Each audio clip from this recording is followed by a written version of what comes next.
ನಮಸ್ಕಾರ. ನಾನಿವತ್ತು ಒಂದು ಕ್ರೋಶಾ ಡಿಸೈನ್ ತೋರಿಸ್ತಾ ಇದ್ದೀನಿ. ನೋಡ್ತಾ ಇರ್ಬೋದು ನೀವು. ಇದು ಫೈನಲ್ ಹೇಗೆ ಬಂದಿದೆ ಅನ್ನೋದು ತೋರಿಸ್ತಾ ಇದ್ದೀನಿ. ಇದರಲ್ಲಿ ದೊಡ್ಡದೊಂದೊಂದು ಬೀಡು ಮತ್ತು ಚಿಕ್ಕದೊಂದೊಂದು ಸೆಂಟ್ರಲ್ಲಿ 3 ಬೀಡ್ ಬಂದಿರೋದ್ರಿಂದ ತುಂಬ ಲುಕ್ಕಾಗಿ ಕಾಣಿಸುತ್ತೆ. ಮತ್ತು ಇದು ಡಬಲ್ ಸ್ಟೆಪ್ಪು ಆಗಿರುತ್ತೆ ಮತ್ತು ಬೇಗನೂ ರೆಡಿ ಮಾಡ್ಬೋದು. ಗ್ರ್ಯಾಂಡ್ ಡಿಸೈನಾಗೆ ಕಾಣಿಸುತ್ತೆ, ಆದರೆ ಸಿಂಪಲ್ಲಾಗಿ ಚೆನ್ನಾಗಿರುತ್ತೆ. ಇದನ್ನು ಹೇಗೆ ಮಾಡಿದೆ ಅಂತ ಹೇಳ್ತೀನಿ. ಮೊದಲಿಗೆ ಸ್ಯಾರಿ ದಾರ ಮತ್ತು ಕ್ರೋಶಾ ಕಡ್ಡಿ ತೊಗೊಂಡಿದ್ದೀನಿ. ಸ್ವಲ್ಪ ಬೀಡ್ ತೊಗೊಂಡಿದ್ದೀನಿ. ಈ ಸ್ಯಾರಿ ಆಪೋಸಿಟ್ ಸೆಂಟ್ರಲ್ಲಿರೋ ಕಲರ್ದು ನಾನು ದಾರನ ಸುತ್ತಿ ರೆಡಿ ಮಾಡಿ ಇಟ್ಕೊಂಡಿದ್ದೀನಿ. ಇದು 6 ಎಳೆ ದಾರ ಐತೆ. ಇದನ್ನು ಸೀರೆಗೆ ಲಾಕ್ ಮಾಡೋಣ. ಮೊದಲಿಗೆ ನಾವು ಬೀಡ್ಗಳನ್ನ ಆ್ಯಡ್ ಮಾಡ್ಕೊಂಡು ಹೋಗಬೇಕು. ಡಿಸೈನ್ ಬೀಡನ್ನ ಸ್ಟಾರ್ಟಿಂಗ್ ಲೈನ್ ರೆಡಿ ಮಾಡಬೇಕು. ಹಾಗಾಗಿ ಮೊದಲು ನಾವು ಥ್ರೆಡ್ನ ಸ್ಯಾರಿಗೆ ಲಾಕ್ ಮಾಡೋಣ. ನಾನು ಇದೇ ಥರ ಲಾಕ್ ಮಾಡೋದು. ಗಂಟು ಹಾಕ್ಬಿಡ್ತೀನಿ, 1-2 ಗಂಟು. ಆ ಥರ ಹಾಕ್ಬಿಟ್ರೆ ಅದು ಬಿಚ್ಚೋಗಲ್ಲ. ಮತ್ತು ಅದು ಎಕ್ಸ್ಟ್ರಾ ಇರೋ ದಾರನ ನಾವು ಕುಚ್ಚಿಗೆ ಕಟ್ಕೋಬೋದು. ಹಾಗಾಗಿ ಈ ಥರ ಮಾಡಿಬಿಡ್ತೀನಿ. ಇವಾಗ ನಾನು ಸ್ಟಾರ್ಟ್ ಮಾಡ್ತಾಯಿದ್ದೀನಿ. ಮೊದಲಿಗೆ ನಾವು ಚೈನ್ ಸ್ಟಾರ್ಟ್ ಮಾಡೋಣ. ನಾನಿಲ್ಲಿ 4 ಚೈನ್ ಹಾಕ್ತೀನಿ.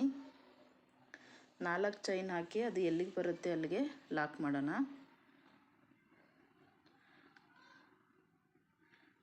ಮತ್ತೆ 4 ಚೈನ್ ಹಾಕಿ ಮತ್ತೆ ಸೀರೆಗೆ ಲಾಕ್ ಮಾಡೋಣ. ಇದು 2 ಬಾಕ್ಸ್ ರೆಡಿ ಮಾಡೋಣ ನಾವು. 2 ಬಾಕ್ಸ್ ರೆಡಿ ಮಾಡಿದ್ಮೇಲೆ ಒಂದು ಬೀಡ್ ಹಾಕೋಣ. ನಾನಿಲ್ಲಿ ಸೆಂಟ್ರಿಗೆ ಡಿಸೈನ್ಗೆ ಯಾವ್ದು ಲುಕ್ಕಾಗಿ ಕಾಣಿಸುತ್ತೆ ಆ ಬೀಡ ತೊಗೊಂಡಿದ್ದೀನಿ. ನಿಮ್ಗೆ ಯಾವುದು ಇಷ್ಟನೋ ಅದನ್ನು ತೊಗೋಬೋದು. ಮತ್ತು ಬೀಡ್ ಲಾಕ್ ಮಾಡಿ ಮತ್ತೆ ಸ್ಯಾರಿಗೆ ಲಾಕ್ ಮಾಡಬೇಕು. ನಾವು ಏನೇ ಲಾಕ್ ಮಾಡೋಂಗಿದ್ರು ಸ್ವಲ್ಪ ಟೈಟಾಗಿ ಎಳೆದ್ರೆ ಅದು ಚೆನ್ನಾಗಿ ಕಾಣಿಸುತ್ತೆ. ಮತ್ತು ನಾವು 4 ಚೈನು ಸೀರೆ ಫುಲ್ಲು 4 ಚೈನೇ ಹಾಕೋದಿರುತ್ತೆ ಇದು. ಇವಾಗ ಮತ್ತೆ 4 ಚೈನ್ ಹಾಕ್ತೆ ನಾನು.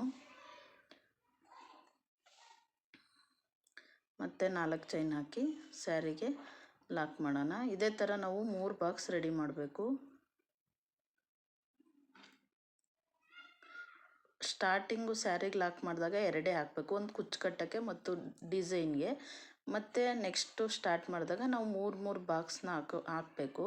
ಇವಾಗ ನಾನು 3 ಬಾಕ್ಸ್ ಹಾಕ್ತೀನಿ. 4 ಚೈನ್ ಹಾಕಿ 3 ಬಾಕ್ಸ್ ರೆಡಿ ಮಾಡಿದ್ದೀನಿ. ನೋಡ್ತಾ ಇರ್ಬೋದು ನೀವು. ಬೀಡು ಇಷ್ಟು ಟೈಟಾಗಿರಬೇಕು. ಇದೇ ಥರ ಫುಲ್ ಸ್ಯಾರಿ ಫಿನಿಶ್ ಮಾಡಿ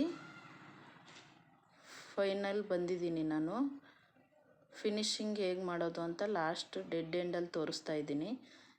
ಲಾಸ್ಟ್ಗೆ ಒಂದು ಬೀಡ್ ಬಂದು 2 ಬಾಕ್ಸ್ ಬಂದಿದೆ ನನಗೆ. ಚೈನ್ ಹಾಕಿ ಎಂಡ್ ಮಾಡ್ತಾಯಿದ್ದೀನಿ ಸ್ಯಾರಿನ ನಾನು. ಎಂಡ್ ಮಾಡಿ 3 ಚೈನ್ ಹಾಕಿ ದಾರನ ಕಟ್ ಮಾಡ್ತೀನಿ.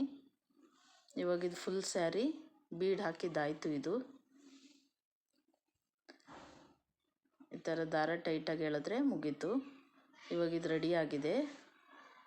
ಬೀಡ್ ಅಟ್ಯಾಚ್ ಮಾಡಿದ್ದಾಯಿತು. ಮತ್ತು ನಾವು ನೆಕ್ಸ್ಟ್ ಡಿಸೈನ್ನ ಸ್ಟಾರ್ಟ್ ಮಾಡೋಣ.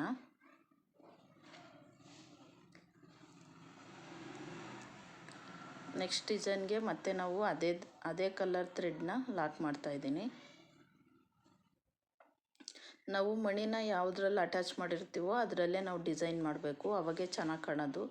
ಮತ್ತು ಇದಕ್ಕೆ ಬೇರೆ ಕಲರ್ ತೊಗೊಂಡ್ರೆ ಅಷ್ಟು ಲುಕ್ ಇರಲ್ಲ. ಇವಾಗ ನಾನು ಸೆಕೆಂಡ್ ಸ್ಟೆಪ್ಪಲ್ಲಿ ಸ್ಟಾರ್ಟ್ ಮಾಡ್ತಾಯಿದ್ದೀನಿ.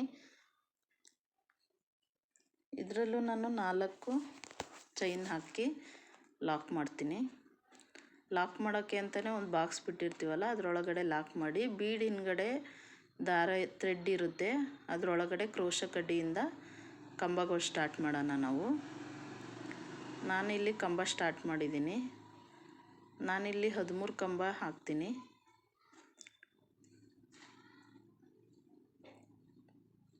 ನಿಮಗೆ ಸ್ವಲ್ಪ ಡಿಸೈನು ದೊಡ್ಡದಾಗಿ ಬೇಕು ಅಂದರೆ ನೀವು ಕಂಬನ ಜಾಸ್ತಿ ಮಾಡ್ಕೋಬೋದು. ನಾನಿಲ್ಲಿ ಜಾಗ ಎಷ್ಟು ಬಿಟ್ಟಿದ್ದೀನಿ ಅದಕ್ಕಾಗೋವಷ್ಟು 13 ಇಲ್ಲ 14 ಹಾಕೊಂಡ್ರೆ ಸಾಕು. ನಾನಿಲ್ಲಿ 13 ಕಂಬನ ಹಾಕ್ತೀನಿ.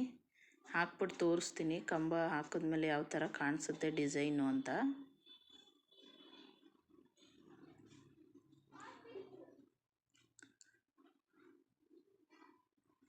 ನೋಡಿ, ಈ ಥರ ಬಂದಿದೆ. ಸ್ವಲ್ಪ ಟೈಮ್ ಹಿಡಿಯುತ್ತೆ ಇದು.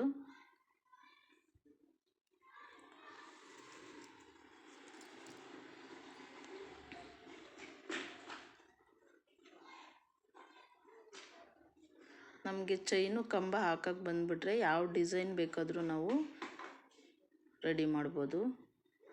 ಇವಾಗ ನಾನಿಲ್ಲಿ 13 ಕಂಬ ಹಾಕಿ ನೋಡಿ ಈ ಥರ ಬಂದಿದೆ ಡಿಸೈನು. ನೋಡಿ ಎಷ್ಟು ಚೆನ್ನಾಗಿ ಕಾಣಿಸ್ತಾ ಇದೆ. ಸೆಂಟ್ರಲ್ಲಿ ಬೀಡ್ ಹಾಕಿಲ್ಲ ಅಂದರೂ ಪರವಾಗಿಲ್ಲ, ಆದರೆ ಹಾಕಿದ್ರೆ ಸ್ವಲ್ಪ ಚೆನ್ನಾಗಿ ಕಾಣಿಸುತ್ತೆ. ನಾನಿಲ್ಲಿ 2 ಫ್ಲವರ್ ರೆಡಿ ಮಾಡಿದ್ದೀನಿ, 2-3 ಫ್ಲವರ್ ರೆಡಿ ಮಾಡಿದ್ದೀನಿ. ಇಡೀ ಸೀರೆ ರೆಡಿ ಮಾಡ್ಕೊಬರ್ತೀನಿ ನಾನು. ಇವಾಗ ನೆಕ್ಸ್ಟು ನಾನು ಆಪೋಸಿಟ್ ಕಲರ್ದು ಥ್ರೆಡ್ಡು ಲಾಕ್ ಮಾಡಿ ನೆಕ್ಸ್ಟ್ ಡಿಸೈನ್ ಸ್ಟಾರ್ಟ್ ಮಾಡಿದ್ದೀನಿ. ಇದು ನಾವು ಕಂಬ ಹಾಕೋವಷ್ಟು ಇರಲ್ಲ, ಬರೀ ಚೈನ್ ಹಾಕೊಬಂದರೆ ಸಾಕು. ಸ್ಯಾರಿ ಲಾಕ್ ಮಾಡಿದ್ಮೇಲೆ ನಾವು ಮೊದಲು ಏನು ಡಿಸೈನ್ ಮಾಡಿರ್ತೀವಿ ಅದ್ರ ಮೇಲ್ಗಡೆ ಸ್ವಲ್ಪ ಡಿಸೈನಲ್ಲಿ ಜಾಗ ಇರುತ್ತೆ, ಅದಕ್ಕೇ ನಾವು ಚೈನ್ ಹಾಕೊಬಂದರೆ ಆಯಿತು. ಇದು ಇವಾಗ ನಾವು 13 ಹಾಕಿದ್ದೀವಿ ಕಂಬ ಅಂತ ಅಂದರೆ ಸೆಂಟ್ರಿಗೆ 3 ಚಿಕ್ಕ ಚಿಕ್ಕದು ಬೀಡನ್ನ ಆ್ಯಡ್ ಮಾಡಿದ್ರೆ ಆಯಿತು ಡಿಸೈನ್ಗೆ. ಅದು ಸೆಂಟ್ರಿಗೆ ಎಲ್ಲಿ ಬರುತ್ತೆ ಅಲ್ಲಿಗೆ 3 ಮಣಿ ಹಾಕೋಣ. 3 ಒಂದೇ ಸಲ ದಾರದಲ್ಲಿ ತೆಗೆದು ಲಾಕ್ ಮಾಡಿ ಮತ್ತೆ ಚೈನ್ನ ಸ್ಟಾರ್ಟ್ ಮಾಡಿದ್ರೆ ಆಯಿತು ಡಿಸೈನ್ ಮೇಲೆ. ಈ ಥರ ಇದು ಕಂಬ ಹಾಕೋವಷ್ಟು ಟೈಮ್ ಹಿಡಿಯಲ್ಲ, ಬರೀ ಚೈನ್ ಹಾಕೋ ಬರೋದ್ರಿಂದ ಬೇಗ ಮುಗಿಯುತ್ತೆ ಇದು. ಮತ್ತು ರಿಸ್ಕ್ ಅನಿಸೋದು ಇಲ್ಲ ಈ ಡಿಸೈನು.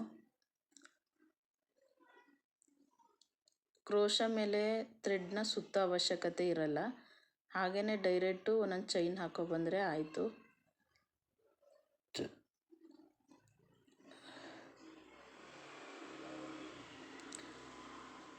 ಚೈನ್ ಹಾಕಿ ಮತ್ತೆ ನಾವು ಕುಚ್ಚು ಕಟ್ಟಕ್ಕೆ ಎಲ್ಲಿ ಜಾಗ ಪ್ಲೇಸ್ ಬಿಟ್ಟಿರ್ತೀವಿ ಅಲ್ಲಿ ಮತ್ತೆ ನಾವು ಕಂಬ ಹಾಕಿ ಬಿಡೋದಷ್ಟೇ. ನೋಡಿ ಇದು ಆಗಿದೆ, ಈ ಥರನೇ ಬರೋದು ಡಿಸೈನು. ಎಷ್ಟು ಚೆನ್ನಾಗಿ ಕಾಣಿಸ್ತಾ ಇದೆ ಅಂತ. ಇದನ್ನು ನಾನು ಫಿನಿಶ್ ಮಾಡಿ ತೋರಿಸ್ತೀನಿ ಕುಚ್ಚು ಕಟ್ಟಿ ನಿಮಗೆ. ನೋಡಿ ಈ ಥರ ಬಂದಿದೆ. ನಾನಿದು ಫುಲ್ ಫಿನಿಶ್ ಮಾಡಿ ಸೆಂಟ್ರಲ್ ಕುಚ್ಚೆಲ್ಲ ರೆಡಿ ಮಾಡಿ ವಿಡಿಯೋ ತೋರಿಸ್ತಾ ಇದ್ದೀನಿ. ಎಷ್ಟು ಲುಕ್ಕಾಗಿ ಕಾಣಿಸ್ತಾ ಇದೆ ನೋಡಿ. ಆ ಬೀಡು ಸ್ವಲ್ಪ ಫೋಲ್ಡ್ ಆಗುತ್ತೆ, 3 ಬೀಡ್ ಹಾಕಿರೋದ್ರಿಂದ ಏನು ಪರವಾಗಿಲ್ಲ, ಅದು ಏನಾಗಲ್ಲ. ನೋಡ್ತಾ ಇರ್ಬೋದು ನೀವು ಎಷ್ಟು ಚೆನ್ನಾಗಿ ಕಾಣಿಸ್ತಾ ಇದೆ ಅಂತ. ನೀವೊಂದು ಸಲ ಟ್ರೈ ಮಾಡಿ ನೋಡಿ ಹೇಗಿತ್ತು ಅಂತ ತಿಳಿಸಿ. Thank you.